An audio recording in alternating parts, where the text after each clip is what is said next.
Зөвлөлт холбоот улсын мафийн толгойлогч эмэгтэй. Худалдааны гавьяат ажилтан эмэгтэй коммунист намын дарга нарын төрөвч болж цаазаар ахуулсан түүх. Геленжикийн нийтийн хоолны газруудын удирдах газрын дарга эмэгтэй зөвлөлт холбоот улсын үед цаазаар ахуулсан 3хан эмэгтэй нэг болсон юм. Яагаад гэдгийг доор өгүүлье. Намын даргын татаасаар эхэлсэн амжилт алдрын замнал. Берта Наумовна Бородкина амжилт алдрын замналаа 1951 онд буфетийн худалдагчаар эхэлжээ. Хоригдлож очсон аваал нөхөр нь нас барснаас хойш энэ эмэгтэй ажилдаа хамаг анхаарлаа хандуулж албан тушаалын шатаар өгсөөр 1974 онд Геленжикийн нийтийн хоолны удирдах газрын дарга болсон байна.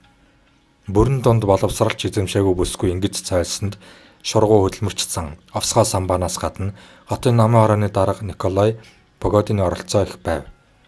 10 дугаар анги төгсөөгүй хүнийг өндөр албан тушаалд томилох нь Погодины л чадах ажил байв. Тэрээр Бертаг дэвшүүлсний нууц нь 8 жилийн дараа тодорхой болсон юм. Геленжикт төрийн өндөр албан тушаалтан ирж гэмээн банкет үйлчлэгээ зөвхөн Беллагийн ресторанд л хийдэг байжээ.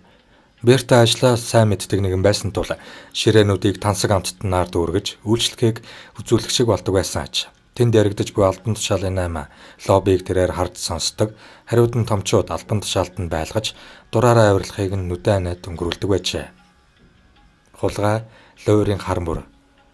Белла нийтийн хоолны салбарт хамгийн бага тушаалаас нь эхлэн ажилласан гэдгийг дээр дэмэнийг хэлсэнгүй. Өөрөөр хэлбэл тэр зөвлөлтийн галдууны зохион байгуулалтыг давхарх бүрээр нэвт шувт мэддэг нэгэн байжээ. Доороос эхэлсэн шат дамжлага бүрт тэрээр санаатай санаандгүй ажилт хийсээр асар үнэтэй туршлага хуримтлуулжээ. Тухайн үед хоолыг стандартын дагуу бүрэн порцлдог газрыг олоход хэцүү байсан бөгөөд үйлчлүүлэгчид ч хоолоо жинлэж үздэггүй байв. Тэр тусмаа хар далайн эрэгт орших амралт цовлын хотод өдөр бүрэл баяр ёслолын байдалтай өнгөрч жуулчид мөнгө төгрөгөөр бялхдагдтал порц бага байгаа талаар хинч гомдол мэдүүлдэггүй байв. Чухам энэ нөхцөл байдал Бертагийн толгойг ажилуулж хуурам мэхлэх замаар мөнгө хийх аргад гаршин амтжээ. Удирдах албан тушаалд очисон хойноч Берта коньякийг хямд архиар цай кофег түлсэн элсэн чихрээр хэрхэн шингэлхийг ажилчдаа зааж сургаж байсан гэдэг. Өөрөөр хэлбэл ард түмнийг хэрхэн хуурам мэхэлж халаасыг нь хоослохыг заадаг байжээ. Түүний удирддаг Трестийн харьяа гуанз ресторан уушийн газрууд өдөр бүрийн орлогоосоо Бертад хувь өгдөг жишг тогтсон байж зөөгч бармен, гуанцны эрхлэгч, орлогч гээд түүний удирдлаганд байсан нийтийн хоолны газрын бүхэл хүмүүс энэ таатай ажил дээр оршин тогтнохын тулд тодорхой хэмжээний мөнгө авилга өгөх ёстой. Ийм журам тогтоожээ. Орж ирсэн мөнгөний тодорхой хэсгийг Берта дээш нь бас явуулна. Ингэж албан тушаалаа баталгаажуулдаг байж. Ийм байдлаар 1982 он хүртэл явжээ. Энэ хүртэл тэрээр хар далайн ирэг дээрх Геленжик хотын зоогийн газар гуанзнуудын Трестийг 8 жил удирдах төмөр Белла хэмээн алдаршаад зөвлөлт холбоот улсын худалдааны гавьяат ажилтан хүртэл болцоход байв.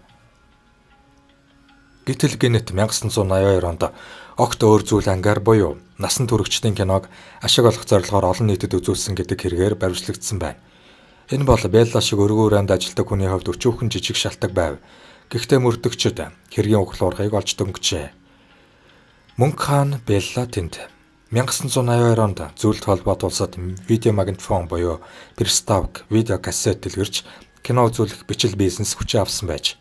Киноны хорхойтнууд тулаанд кино үзэхийн тулд мөнгө төлөхөөс татгалцдаггүй байсан бол насан туршидчдын кино үзэхийн тулд түүнээс хэд дахин ихийг төлөхөөс босдоггүй байжээ. Гэхдээ үүнийг гэмт хэрэгт тооцож зохион байгуулсан хүнд шийтгэл оноодог байсан юм. Гэтэл мөнгө хаан Белла тэнд байдаг хойно. Геленжикийн нэгэн кафед хэдэн жуулчин кино үзэж байгаад баригдаж төлгийг төмөр Белла дээр буулгаснаар асар өндөр орлоготой мафийн толгойлогч хатагтай баримтлагдах нь тэр.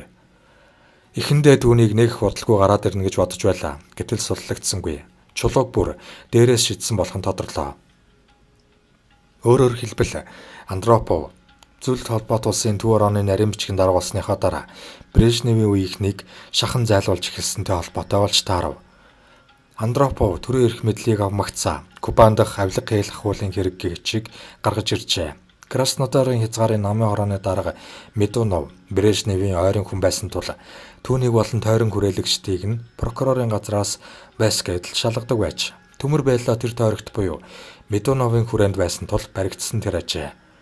Мөрдөгчд баримтлахаар ирэхэд Белла огтхонч гэмссэн шинжгүй өөртөө бат итгэлтэй байсан гэдэг. Гэвч тэр эргэж гарч ирээгүй байсаар дууссан билээ. Кино үзүүлсэн хэрэг, өргөн хүрээг хамарсан асар их охиролтой луйврын хэрэг болж өргөжөв.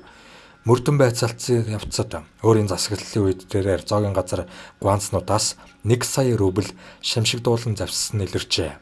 Энэ бол зөвлөлтийн үед дундад цалин 200 рубль байсан гэхэд ёстой толгой иргэм их мөнгө. Төмөр Белла очтой мафийн толгойлогч. Бородкиног буруутгасан шүүхийн тогтоолд дээрх хугацаанд буюу 1974-өөс 82 онд тэрээр өөрийн доор ажиллагчдаас албан өрөөндөө олон удаа авилгал авч байсан тогтоогдсон. Мөн төрийн өндөр албан тушаалтанд олон удаа авилгал өгч байсан нотлогдсон байна. Тухайлбал Геленжик хотын намын хорооны дарга Николай Погодинд зөвхөн сүүлийн 2 жил 15,000 рубльтэй тэнцэх авилгыг бэлэн мөнгө, бараа материал хэлбэрээр өгсөн хэмээн дурджээ. 15,000 гэдэг бол тухайн үед Жигулийн суудлын автомашин 3-ыг худалдаж авах мөнгө байв. Бородкино өөрийн удирдлаганд байсан Кавказ, Южный, Платон, яхта зэрэг ресторан, гуанз, уушин газар, шорлогны мухлагуудад хэрэгжүүлж байсан лойрын схемийг хавтаст хэрэгтэн тодорхой бичжээ. Кубанийн түүхч энэ хавтаст хэргийг нэгнгүү судалсан Владимир Роновын ярьснаар Төмөр Беллагийн доор ажиллаж байгаа бүх хүн зөөгч тоогоочоосоо эхлээд толгой дараалан удирдагчид татвар төлөх ёстой. Хэдийг төлөх, төлөөгүй тохиолдолд юу болохыг бүгд мэддэг байсан гэнэ. Лойра хэрхэн хийдэг байв. Бородкино ресторан, зоогийн газруудаар өөрөө бичлэн явж зохиосон лойрынхаа хэрэгжлийг шалгахын алтамд удирдлага зааварчилгаа өгдөг байж. Зөвлөлт холбоот улсын ерөнхий прокурорын газарт 1979-өөс 1991 он хүртэл ажиллаж байсан Владимир Калиниченко Төмөр Беллагийн мөнгө хийх аргуудын талаар доорх зүйлсийг ярьжээ. Мөнгө хийх хамгийн энгийн түгээмэл арга нь зөөхийг усаар шингэлэх болон шингэн цай кофег төлсөн сахараар өнгө оруулах. Хамгийн ашигтай нь махан татшийг талхны үүрмэг юм уу буудааны нугшаар арвижуулах явдал байв. Ингэж хэмнсэн махаа шорлогны газар угаадаг байж. Зөвхөн энэ аргаараа тэрээр 2 жилийн дотор 80,000 рубль олсон байжээ.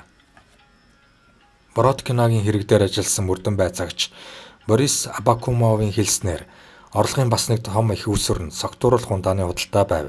Гэхдээ лойрт нь онцгой байсангүй. Дутуу хундаалах, хатуулагч дээр ажиллах арга л хэрэгэлдэг байв.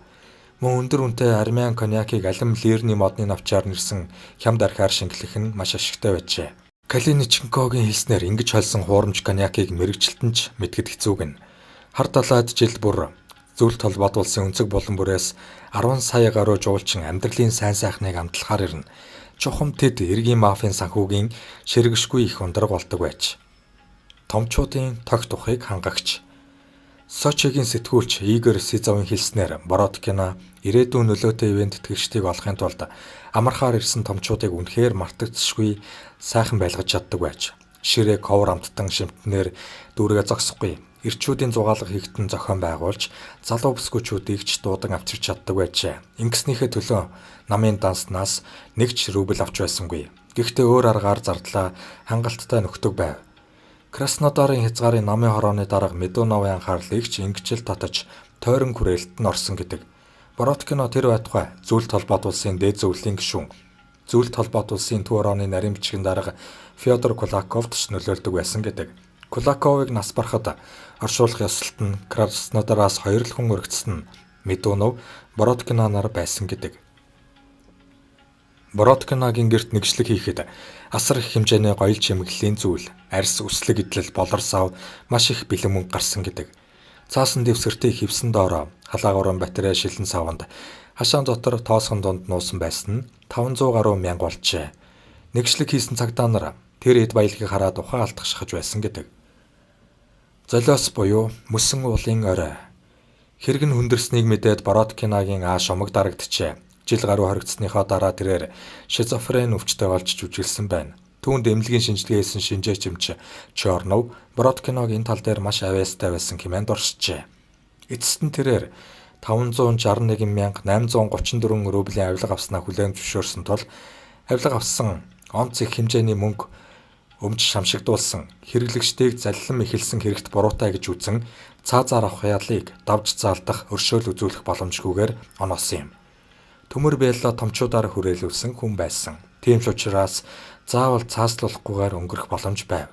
Ерөөс зөвлөлт холбоот улс оршин тогтнох хугацаанд эмэгтэй хүнд цаазаар авах ял оноосон тохиолдол 3 удаа л гарсан. Антонина Гинзбург буюу Парфенова нь 1500 гаруй хүний хороосон ч 168-ын л нэр усыг тогтоож чадсан байдаг. Нөгөө нэг эмэгтэй Тамара Иванютина хэдэн 10 хүнийг хордуулж алсан алуурчин.